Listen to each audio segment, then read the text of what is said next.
Today we are talking about funeral etiquette, thank you notes, casseroles, and how to show up when grief is hard and the moments can be awkward.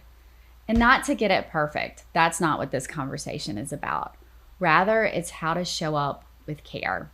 And when I was thinking about putting this episode together, I could not think of a better person than Alison Cheperdak. She understands this tradition not only from a traditional standpoint, but in real life. Allison has worked in newsrooms, she's attended law school, she's even worked on Capitol Hill. We were just chatting that we have a lot in common. And so she knows what good protocol looks like and to really approach this with tenderness and care. She's the founder of Elevate Etiquette and the author of the soon to be released book, Was It Something I Said? And y'all are going to want to get this book. It's so good.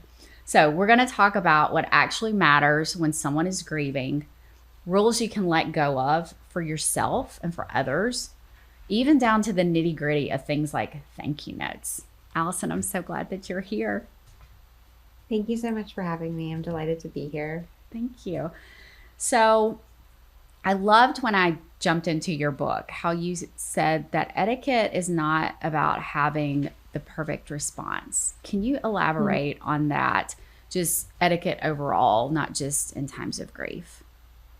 So, in general, etiquette is not about performing perfection. It's about kindness, integrity, and respect for ourselves and for others. So, when we're talking about what to say, when we're in conversation in a challenging time or around grief, what's most important is that people know our heart and that we don't let the expectation that we are perfect hold us back from the connection or really being there for people. So, yes, it is important to know there are certain things that aren't so appropriate, like phrases like they're in a better place or it was God's plan.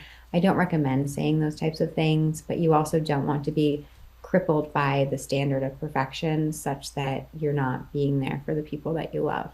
Yeah. And I know we've all experienced hard times outside of just your professionalism. What are some of those things that really meant a lot to you personally that you can think of? Personally, in times of grief, I will say people that check in on you when the grief happens or the acute moment or the death or the loss, but then people who have checked in on me after some time has passed or on birthdays, on anniversaries, or even just on days that the person who has passed would have been there because it's not just about the funeral or just about the wake or just about that visitation. It's also about the first birthday or the first Thanksgiving or those traditions or those moments that you ordinarily would have with that person that when they're no longer there. So it's been the people who have acknowledged that.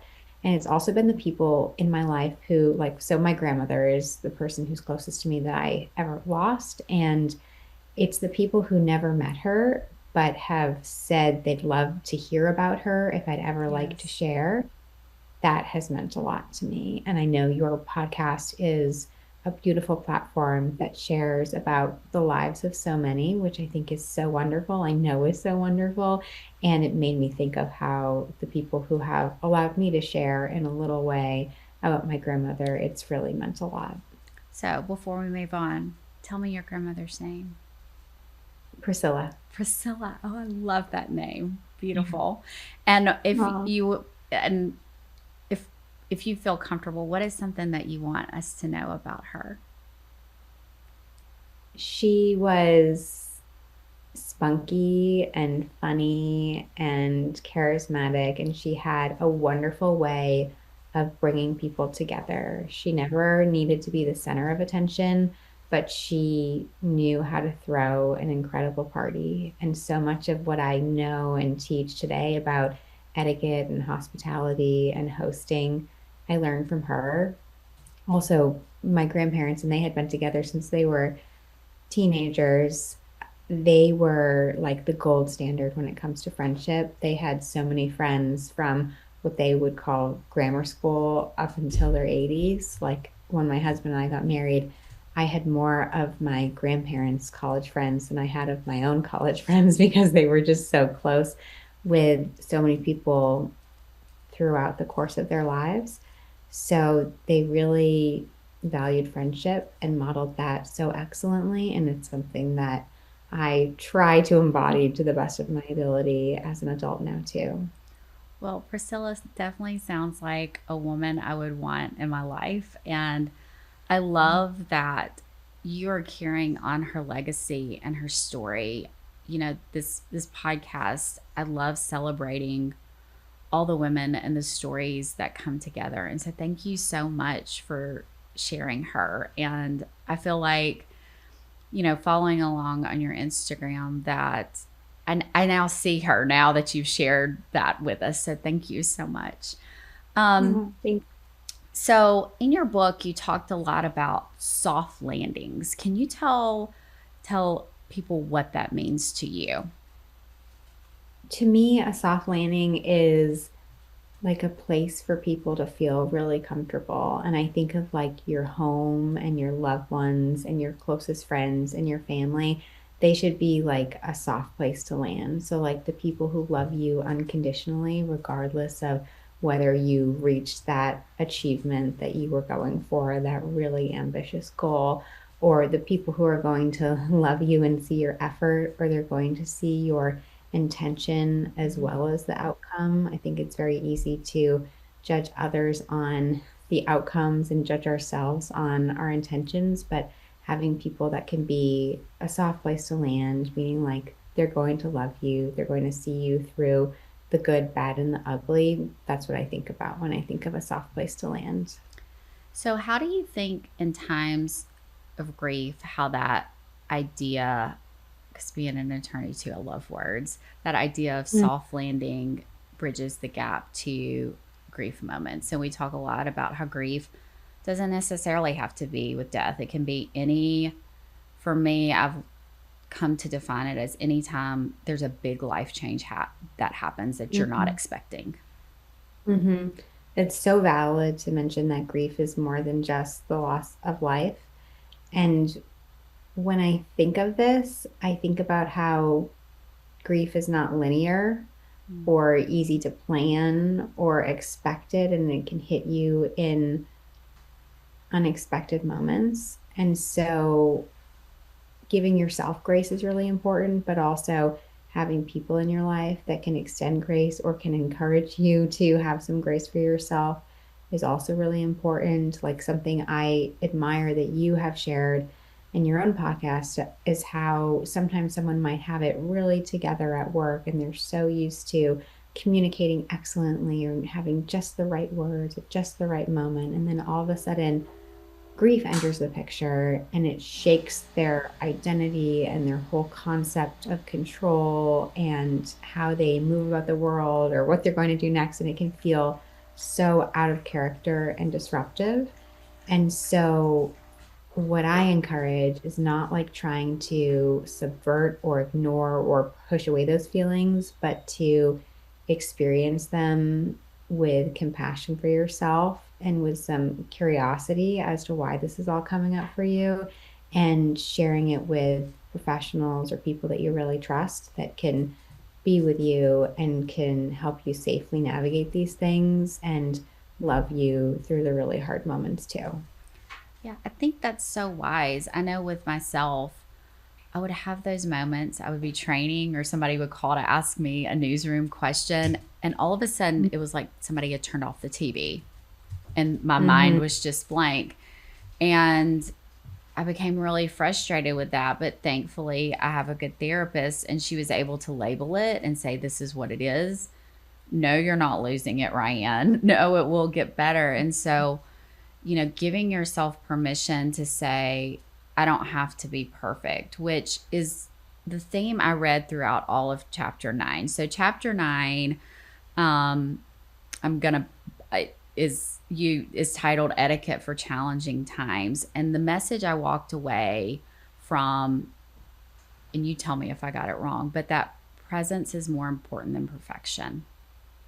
Yes, absolutely. That's exactly right. And so share with people what like some real practical things that they could do if somebody is listening and they have a friend who is in this really challenging stage of life. What do you think are just some really easy things they could do to help them?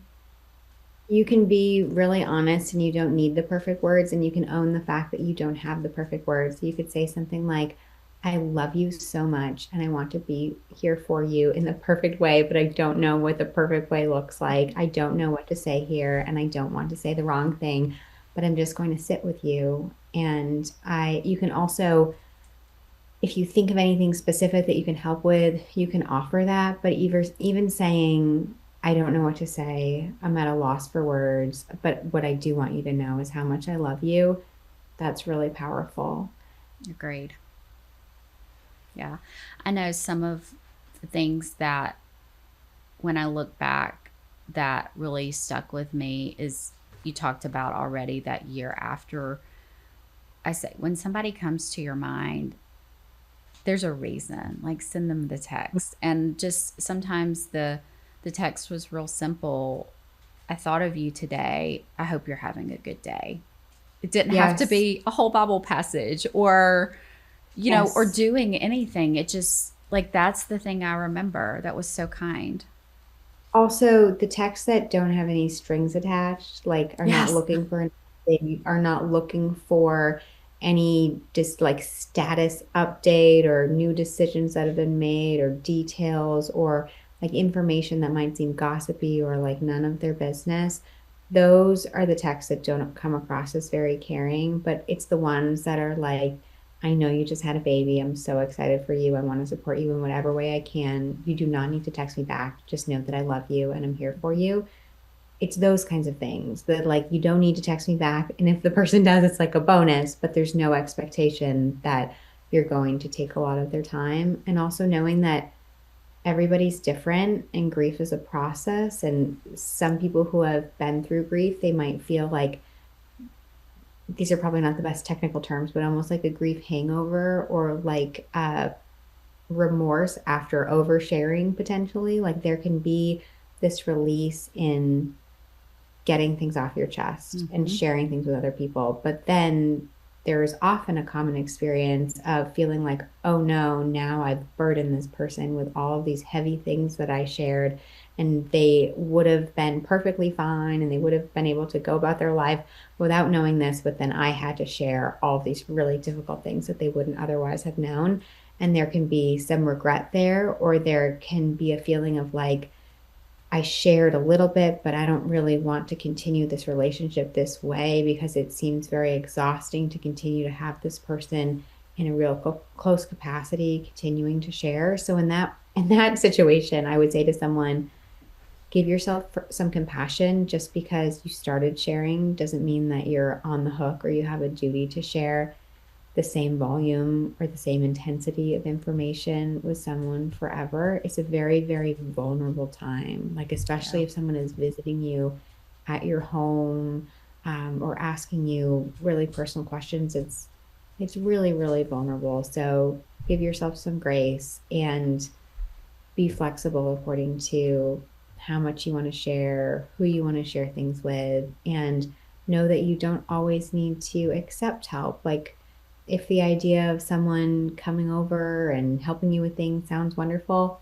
fantastic. If the idea of having someone in your space and doing things differently than how you would prefer they're done doesn't sound so wonderful, also Yeah. perfectly fine. Yeah. A phrase I started using a lot was, I just don't have the capacity to talk about that right now. And I Mm-hmm. mean, and that was as true and as honest. And I would say, I say this with so much love, and I know you're asking because you care, but I don't have Mm-hmm. the capacity for this right now. And um, everybody honored that. And a recovering people pleaser, I feel like that was a good step. But I needed somebody to say, "Hey, Ryan, it's okay to do that." And I think that chapter in your book so wonderfully gives that permission that I think people need. I'm glad. I'm really glad that's a takeaway. Yeah. And that chapter, it is, as you said, it's about a number of things. It's about hearing hard news and some things in there that I hope people take away from it are like, rather than asking someone, is there anything I can do to help, that offering to do specific things that Mm, someone can say yes or no to is great because it eliminates the decision fatigue. It also eliminates the like, they might feel awkward asking you to donate to their GoFundMe page. But if you say, I could donate to your GoFundMe page, like, could you send me the link or how does that sound? Chances are they're going to say yes. yes. So things like that can be really, really powerful. And then another thing that I write about in that chapter is about sharing someone's difficult news. So often when people are sharing something challenging, like a loss, it's like they're reliving the grief every time that they're sharing it. And it can be a very emotional process because they're witnessing other Mm-hmm. people experience that loss or that sadness too. And so it can be a gift to be someone that helps spread the word. So maybe you had a pregnancy loss and you want people in your life to know about it, but you don't necessarily want to have the experience of telling them, you can ask someone else to spread the news for you. Mm-hmm. And that could be it. I love that you mentioned that because when I read that last night, it truly was a mind blown experience for me that I said, why didn't I think of this? But I think this is the value of why we learn from each other, right? Is because when you are in fresh grief, you're so emotional, your logic turns off. And so I think them hearing this from you and having not necessarily a game plan, I don't know what it is, but just you sharing the idea of you can have somebody who is close to you share that message because you're right. Every time I had to tell someone that information, it was it broke open something else and it was really hard.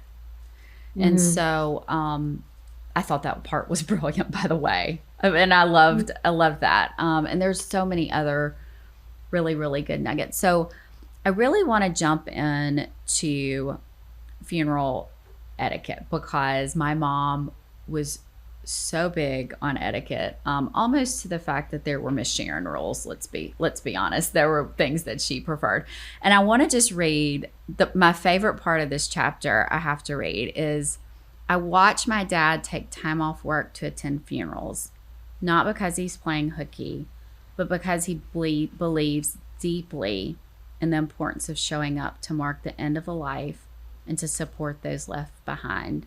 That sense of reverence, of presence has stayed with me. That was my favorite part of the book. And the reason being is because the people who made the time to show up for our family and my mom, I was so fortunate. I had girlfriends come from all areas of life for me and all areas of the country. And some traveled many hours. And the same for my dad, the same for my brother. And that showing up, just merely showing up matters. And so to me, that was like the heart of that chapter, like in more ways than one. And I love that. I love that you took that from him. So let's just kind of do rapid fire. So are receiving lines still a thing at funerals? Or do you necessarily need to get hung up on that? I don't think you need to get hung up on anything. They definitely are still a thing, Okay. especially at wakes. But I would say if you're going to do them well, keep them orderly, keep them respectful, but you don't absolutely have to have them.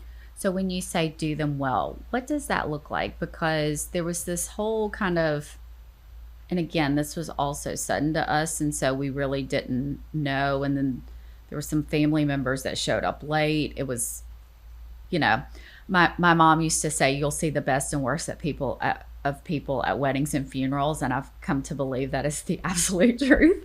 So what do you mean by doing it well if somebody's thinking about doing that? So generally, if you're doing an open casket or something like that, the person who's closest to the deceased is standing closest to the coffin. Okay. So that would be like the spouse, and then it would be the children.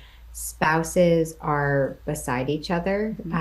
And then also You can do it one of two ways. You can have all of the cousins or the next generation can be together, or you can have them with your parents, and you typically go from the oldest to the youngest, is how you would stand. And so, what you're doing here is you're making it as easy as possible for the people who are attending and paying their respects to understand who who is everybody Right. that's up here.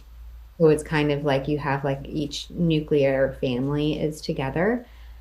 If you're someone who's going through the receiving line, you want to acknowledge everyone, including the people that you don't know. So let's Mm, say you're going to a funeral or you're going to a wake and you only know your coworker, but there are 40 people that are part of this receiving line. What you would want to do is you would want to say, I'm so sorry for your loss. And then you would say, I am, whatever your name is. And then you would say, I am a colleague of so and so. So you're placing yourself. mhm. Um, and if there's more that you can add that feels authentic, like, what a beautiful ceremony or what a lovely day it is for something like this, or the flowers are stunning, or maybe there's a montage of photos or a scrapbook or any of a beautiful prayer, anything positive that you can authentically comment on. Those are great things to share with the other relatives that you don't know very well. Mhm. And then when you do get to the person that you do know, again, you don't really need to say very much at all. I'm so sorry for your loss. And they'll probably say, thank you for being here. And then you'll move on. You want to be very aware of skipping the line and any kind of bottlenecks. If you are someone who is part of the receiving line, do your best to stay in the receiving line and keep it aligned. Like maybe you need to step out to collect yourself or to get a glass of water or something like Mhm. that. But you really should be in the receiving line, especially if there's certain hours, you want to be there for all of the hours that have been advertised for people to come and to pay their respects. And you want to keep the conversation at a respectful level. So it's okay if, people are telling happy stories and things like that, but you want to keep it at a respectful volume. Yeah, because you might be sharing a funny inside joke, but the person next to you might not be in that space or even know the inside joke, right? I think all of Exactly. those tips are so helpful, especially in our age range, which a lot of our listeners are. We are experiencing some of this type of events for the first time outside of what it looks like to show up for our girlfriends who are losing parents and stuff. And so this is all immensely helpful. And I mean, I've read before, I read Scott Galloway's book recently, and I think he says something like never miss a wedding, never miss a funeral. And that might be hard to do, but I love the sentiment behind Mm-hmm. it. And people will never forget it. Of course, there are some people that going to funerals is really hard for them, and it's not personal if they're not able to be there, but it's a really powerful thing. And I think about like, especially much older people that are passing away, where their friends or many of their peers have predeceased them, it's it's even more powerful to show up if you're there for, the ones they leave behind. That's so that's so wise.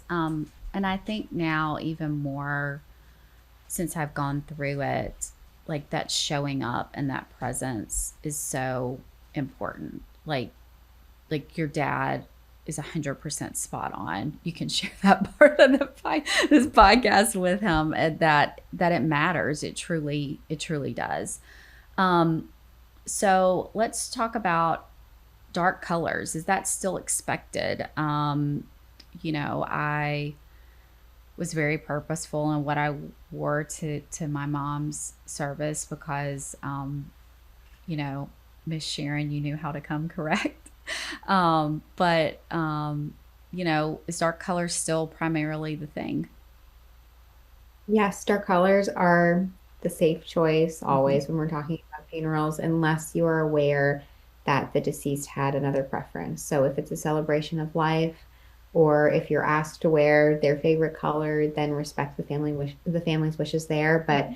even with a celebration of life, I would be careful not to wear something that's more modest, like more like something you would wear to church, and always check with the family if you're not sure about what would be appropriate. Yeah, I heard recently of someone who had a celebration of life and there was a Jimmy Buffett theme. And so everybody was told to wear Hawaiian type floral. Thought that was an interesting choice. And I remember thinking, oh, okay. Well, I guess I would go along with that, but it would feel innately to myself wrong. Yeah. But what I'm hearing you say is if that's what the family says, then we're all wearing our Hawaiian shirts. Yes. I mean, it's just like if the family says, in lieu of flowers, we'd appreciate a donation to this particular organization, then that's something that you want to consider doing. But I have seen with flowers, if you know the deceased loved flowers and maybe they were a gardener or something like that, you don't need to have all white flowers and you don't need to limit yourself to the sympathy section of the florist website. Yeah. You can more flowers and still be respectful. Yeah. With my mom, her name was Sharon, and so there's a rose of Sharon, and so she loved roses, so we did that because bright red roses, because that was her thing, along with always wearing signature red nails, and so that's what we did. So thank you for giving us permission to veer off of that part of it too. Um, and I love what you said in the book, which is very much the theme I feel like we're talking about, is that etiquette is not about performance or rigidity. It's about Mhm. respect. And so I think that flows really nicely. So what do you consider, and I don't have a better phrase for this, so but some old school rules that people can kind of let go of, or that, or maybe there's some more flexibility there. That you don't necessarily need to write a thank you note for every single gift or act of kindness that you receive if you're someone who's grieving. There are people, perhaps including those who are listening today, who have been through some really horrific things. And the thought of putting pen to paper or working on a backlog of all of the people who have helped them during their challenging time just feels like insurmountable, or like reliving whatever it is that they endured. And so reasonable minds may differ on this, but as someone who teaches etiquette today, I don't think that we need to be holding people to the standard of writing a thank you note for every single person. I think there are ways to get help, like other family members can send notes on your behalf, or if it's a very large funeral and many, many people are signing the guest book, you can have a message that is more general that goes to everyone rather than a personalized handwritten note to everyone. So that's an area that I think we can take some pressure off and realize that we don't need to be putting more pressure on people that are already going through a hard time.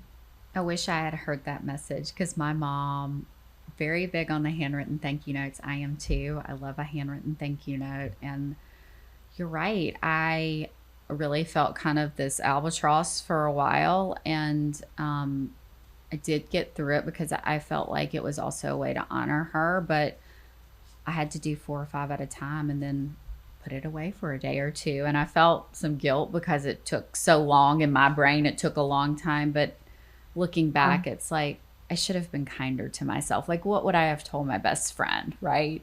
Um, Yes. you know, And to your point, if you see it as an important way to honor your mom, then absolutely continue with it.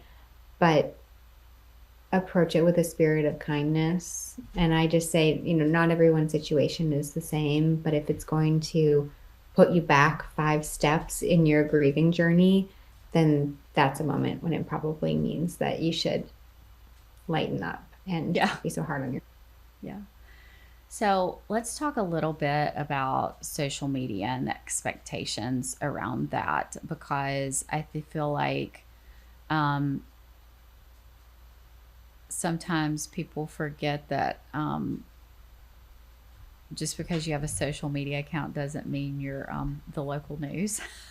And so, share what would be a good approach to social media. when somebody's having a hard time? So that's somewhat difficult to answer just because there's so many different versions Sure. of a hard time. But when you're sharing on social media, realize that you're sharing on behalf of yourself and not necessarily speaking on behalf of others. And you want to make sure that you're telling your story, but not necessarily someone else's story that they're not agreeing to share with the world. Mm-hmm. And remember that while social media is a space that a lot of information can be talked about, it doesn't necessarily mean that it should. So you want to be Mm-hmm. really careful with things that might be triggering or even warning people like, hey, I even do this myself. Sometimes I'll talk about things that tread into like the grief category and or even like um there's certain, this isn't about grief necessarily, but like body image oriented stuff that could be triggering for people. And so I'll say, if this is something that's sensitive for you, maybe keep scrolling. This might not Yeah. be post. So you're giving people a heads up. And I would say before you post something, get clarity within yourself that it's the right thing to post Mm. and that it's the right time, and make sure that you're clear on your intentions, and then try as best as you can not to focus on what the performance is of the post and the analytics of it all, because there's so much that goes into the way other people receive difficult news. I certainly found that, like, when I lost my grandmother, I was involved in writing the obituary and I delivered the eulogy, and I shared some of that journey with my online community. And I observed that it really resonated with some people. There are many people that have also delivered eulogies for people that they love, and they gave me great encouragement. But I also saw for other people, it was really difficult to see. Mm-hmm. And I saw that, some felt like social media was not the appropriate place. I personally felt like it was a way to honor my grandmother. She's been a huge inspiration for my whole business and what I do today. So that was a very verbose way of saying that your goal should not be making everyone happy. Your goal should be honoring the people that you love and respectfully sharing your story and not sharing someone else's. I just breathed a sigh of relief to hear that this has even happened to you. There have been some reels I've shared and on the podcast page where all very real, that there's joy and grief. It sits together. Um, and then I've had people make some unkind comments, and I'm like, I'm, I'm talking about my relationship with my mom, and I don't even respond to those because I'm like, that really says more about you than me and the people who have found my space. And I'm really working to build a community where we can share the stories of the women that are influential in our lives. And if you get it, you get it. And if not, we'll just keep on scrolling. Your algorithm will hopefully show you something else. So, but I know what my intentions are. And so I love how, again, you giving everyone permission to, what I'm hearing is if your intentions are good and genuine to you, then it's the right thing. Yes, and I would say just think seriously about it. Like, I am the only one in my family with public social media, and so that's something that I need to think about because I have a certain relationship with my grandmother, but so does everybody else. Sure. And I want to be really respectful of my cousins and my siblings and my parents and my uncles and my Mm-hmm. aunts, like it's there's some things that are meant to stay private, and I want to make sure that I'm respectful of Yeah. that. Same. I agree. Um, Another thing you said in your book that I love is that people will remember how you made them feel during hard times. And I think Yes. that's a message that everybody needs to hear because, you know, in other episodes, I've talked with guests, and it's come up a lot. Don't say, what do you need? Because it puts the burden on them. I love how you mentioned today some ideas to say, I'm going to do this. Does this work for you? I even had a really good girlfriend who said, I want to drop you dinner on this day, or this day. Pick one. And so it was a very small world that I could choose from. And she said, or if none of these work, that's fine too. And so kind. And then also friends who would just, I had a neighbor who, she said, I just finished this book. It was, I think, probably 3 months out. And she said, I think you would love it, because she knows I'm a reader. She said, I just left it on your front porch. Not, do you want it? Have you read it? Like, I just left it on your front porch. So um, that just showing up in thoughtful ways are the things that I know when I'm an old woman, I will remember and still carry in my heart. And so I hope that people listening and watching hear that too, that it doesn't have to be a grand gesture. It can just be so Yes. simple. And it also doesn't need to be a quid pro quo or something where we keep score. Like just because Right. someone brings you dinner, it does not mean that you need to bring them dinner or you need to spend the same amount of Right. time or effort. If the beauty of relationships are the ones that are the most enduring, you don't keep score. You're going to be in each other's 100%. lives forever. And so it doesn't matter whether you drop a book off at your girlfriend's door. Yeah. It's Or if you get it's not. coffee, because guess what? It's all going to work out in the wash eventually.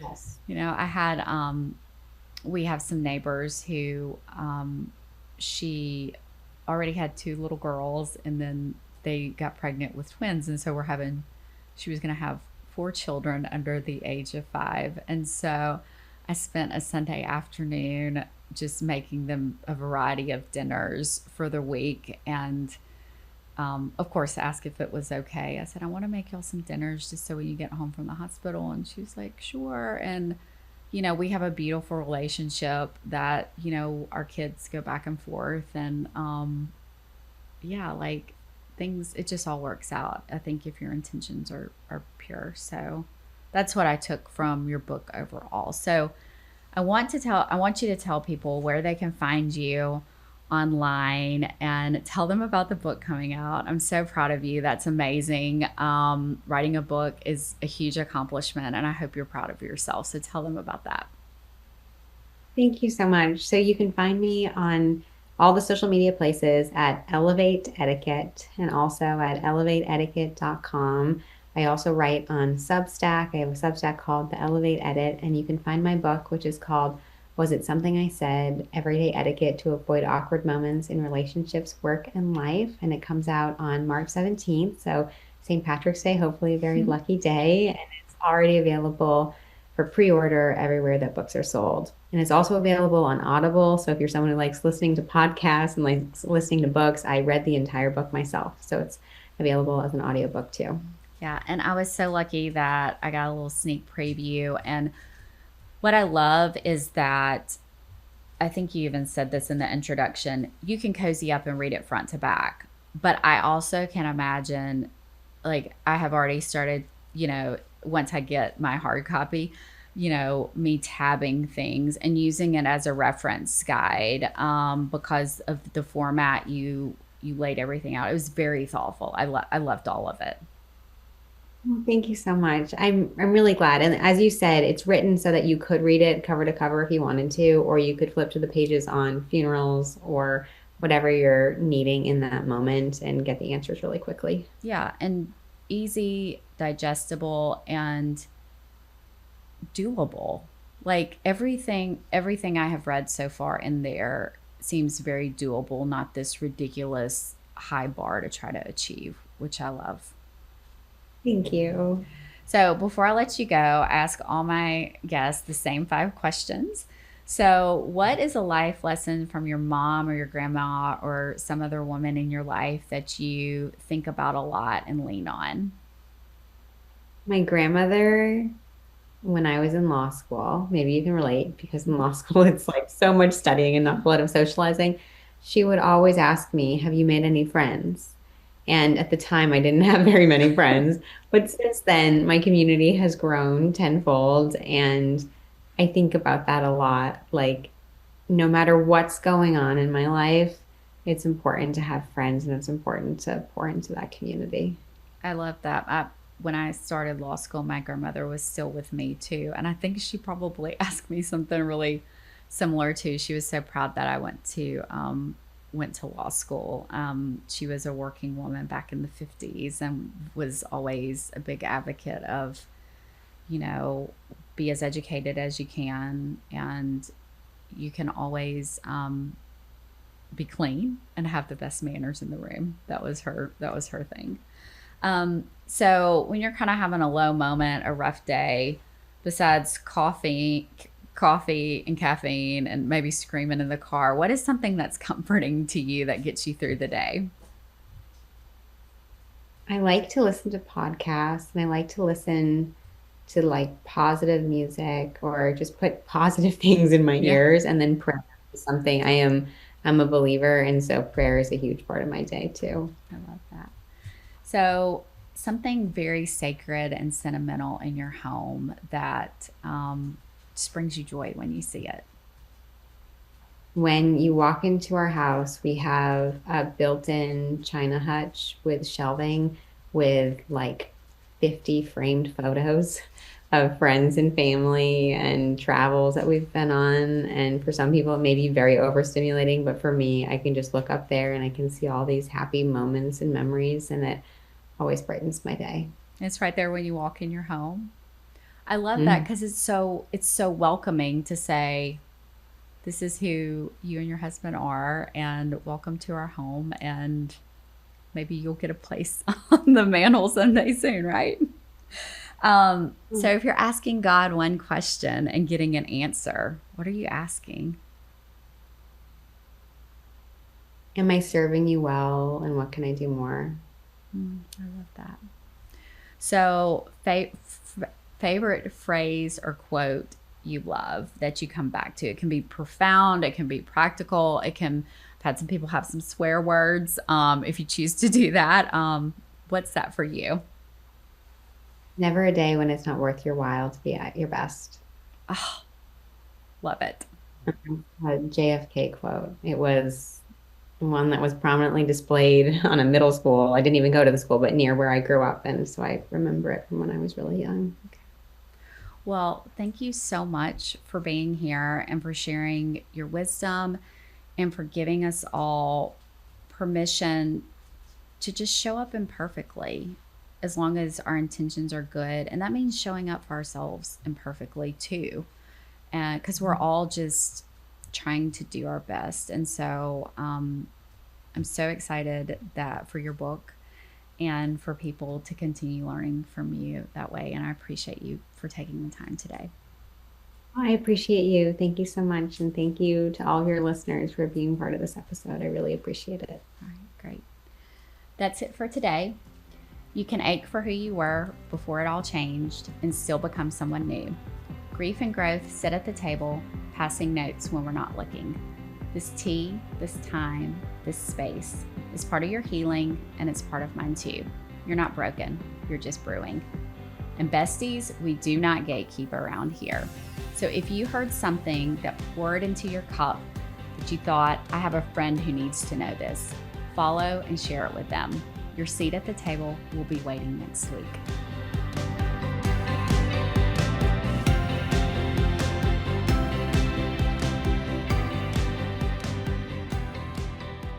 Follow along on Instagram at How Do I Do This Pod and on YouTube at How Do I Do This Pod. DM me on Instagram and tell me what kind of grief you're holding right now. Seriously, I'll read every one and will probably be the person to respond back. Tell me what you have tried that you think might help me. I'm open to trying anything that's not illegal. Your story might find its way into one of our future episodes.